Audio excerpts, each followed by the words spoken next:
pups, RP here. Well, it's October again, and you know what that means. Halloween is drawing closer and closer each and every day, and that means a lot of tricks, a lot of treats, a lot of spooks and scares, and so much horror to be found.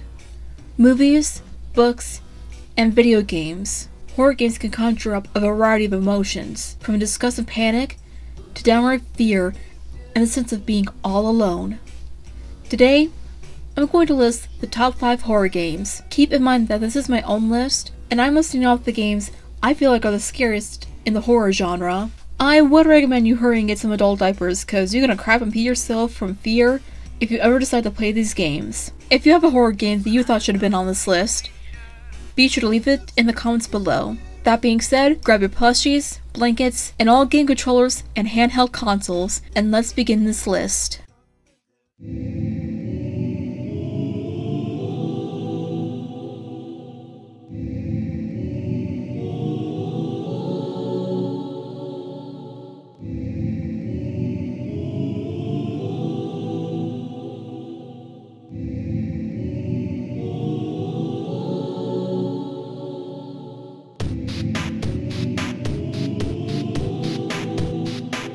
Slender the 8 Pages.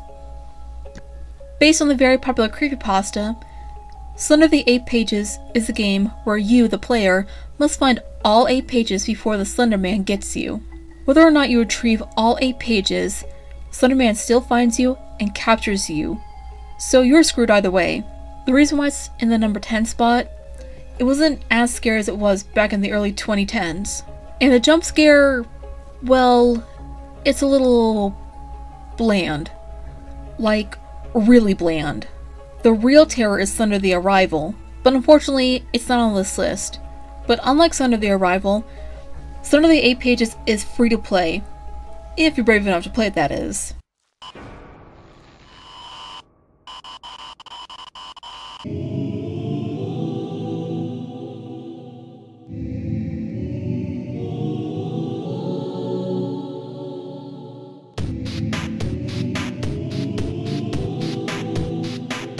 Sonicexe. No, I don't mean the horribly aged gaming creepypasta. I mean the actual fan-made game itself. Just like the creepypasta itself, the game plays through with Tails, Knuckles, Robotnik/Eggman trying to escape the demonic Sonic's grasp. Unfortunately, he's too fast for them. So you end up getting captured either way by this devil Sonic anyways. The design of the live-action Sonic makes this one look like an angel though. While not the best or the scariest game of all time, it actually makes it for being a well-made creepypasta fan game. Somewhat similar to Slender.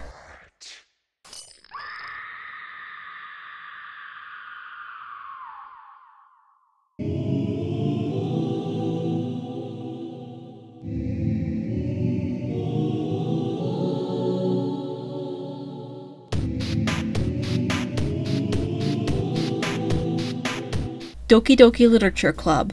While I haven't played the novel-esque style game, it's really interesting to say the least. The game itself, from the outside, looks really cutesy and adorable, but it's all a facade. Literally. The game itself focuses on the facade of the women and the girls in the game. It not only has weird-like poetry in the game, but it also ends abruptly for random reasons. Try playing the game yourself, and compare it to Yandere Simulator. I can assure you, you might like one better than the other.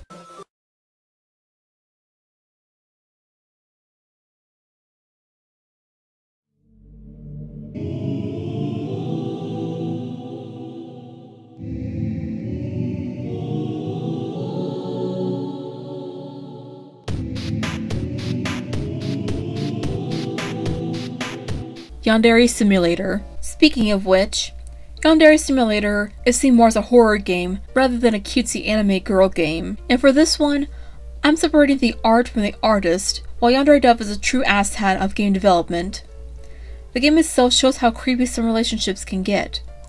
Yandere-chan is of course, well, a yandere, doing anything in her power, be it murdering her fellow classmates, kidnapping and torturing them to make them do her bidding to murder other students.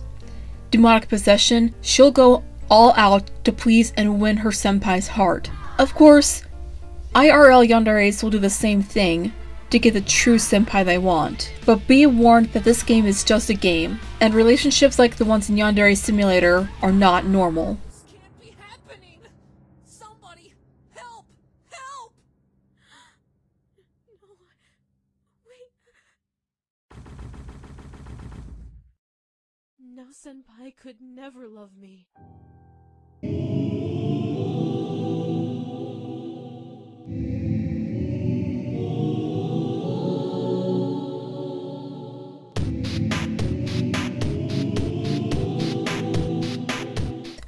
Alien Isolation.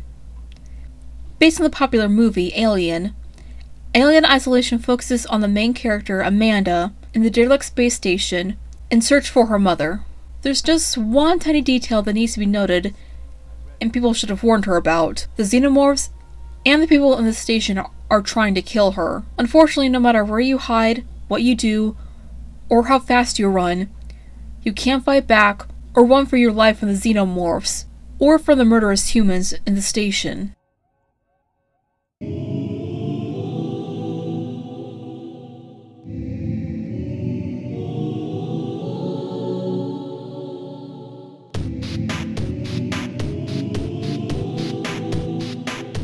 Five Nights at Freddy's. Definitely a favorite in the horror gaming universe, Five Nights at Freddy's, created by Scott Cawthon, is a point-and-click survival game inside a Chuck E. Cheese-like pizzeria. You play as the night guard, surviving the night, closing the doors, checking the cameras, but if you either run out of power, forget to close your doors, or check the cameras, the animatronics kill you and stuff you in a Freddy Fazbear suit. The game has created multiple sequels such as FNAF 2, FNAF 3, FNAF 4, and Sister Location, as well as a custom night, and a more recent VR Help Wanted game with upgraded versions of all FNAF games.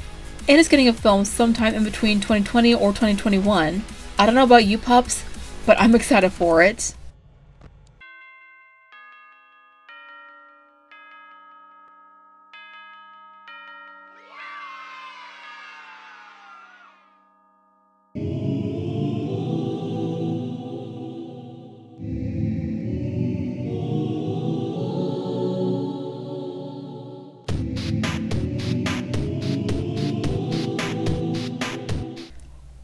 The Silent Hill franchise.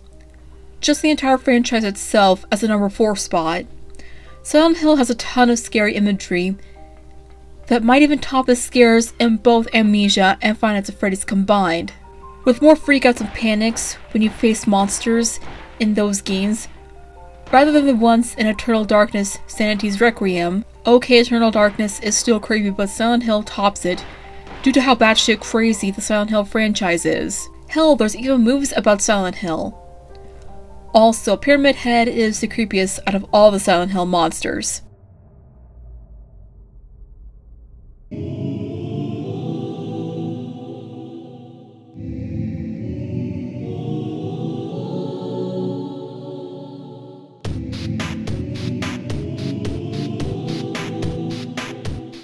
Amnesia: The Dark Descent. Amnesia is a popular game in the horror genre. When someone asks you, name one horror game off the top of your head, you have to immediately say Amnesia. This one is more so what happens to the player. You can't fight back the monsters, you get more and more insane and uneasy around said monsters, and, well, you'll probably end up insane as soon as you finish the entire game itself.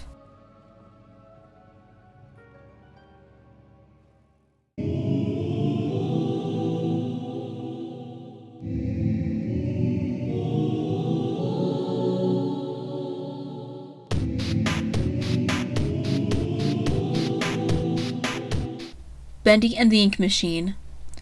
Another fan favorite of the horror games, Bendy and the Ink Machine was created by YouTuber and game developer The Meatly.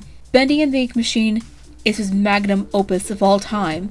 From the art style, to the characters, to the gameplay itself, Bendy and the Ink Machine is a beautifully made horror game for any horror game fanatic. Plus, this is also based on the idea that Disney got the idea from the company and filmmakers that made Betty Boop, and they were bankrupt after Disney took over.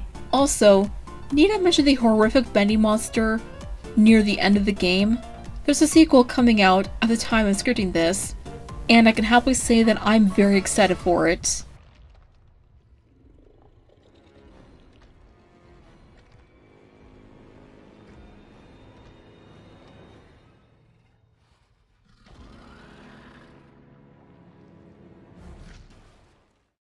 Before we get to the #1 horror game, I like to give out some horrific honorable mentions. The Fatal Frame franchise. Fatal Frame is by far one of the most unique horror games in the gaming industry, related to the horror genre. Instead of battling these monsters or simply running away from them, they use the metaphor of forcing you to face your fears by snapping a pic of them with a camera. No, not your iPhone, Android, or whatever these youngsters are using nowadays.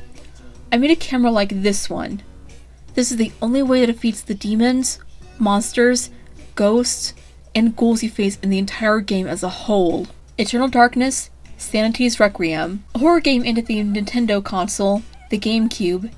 Eternal Darkness, Sanity's Requiem is similar to Amnesia, only delving deeper and deeper into the player's sanity breaking, with a false blue screen of death, your save file being deleted, quote unquote, and your sanity level dropping.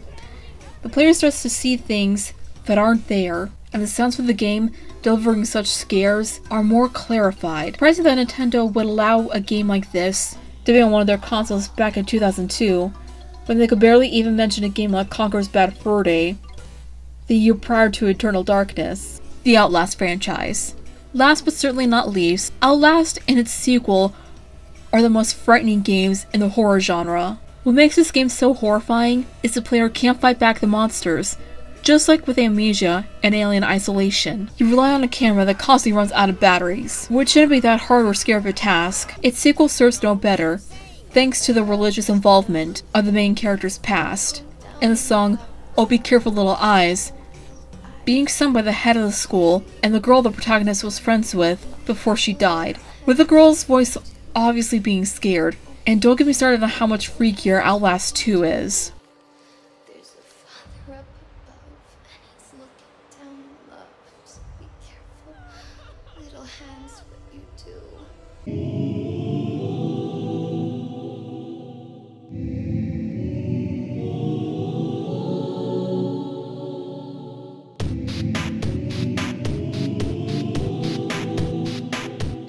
Among the Sleep. This game is not only what I see as the greatest horror game of all time, but one that tugs on the heartstrings of parents, and most people who grew up like our 2-year-old protagonist. You play as a 2-year-old, trying to find out what happened to your mother, whom is apparently missing from the house. So you venture off into a world where you had to dodge and hide from monsters, and find fond memories along the way.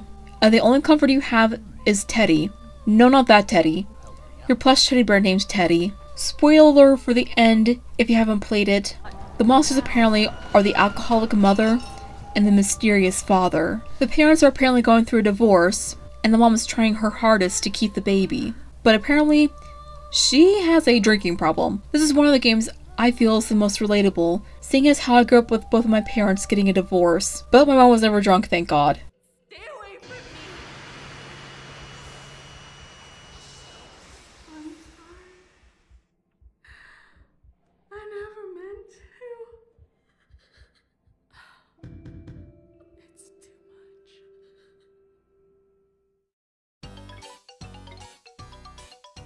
So, that was my list of the top 10 horror games. If you have a game you feel like should have been on this list, be sure to share in the comments below. This list is my own, but I like to hear what y'all have in mind for what horror game could have been added on this list. And if you decide to play any of these games listed, well, be sure to have a plushie to cuddle the fears away, a blanket to hide under, and of course, adult diapers, cause again, you are probably gonna crap and pee all over the place out of sheer terror and fear. Just for extra precautions, y'all.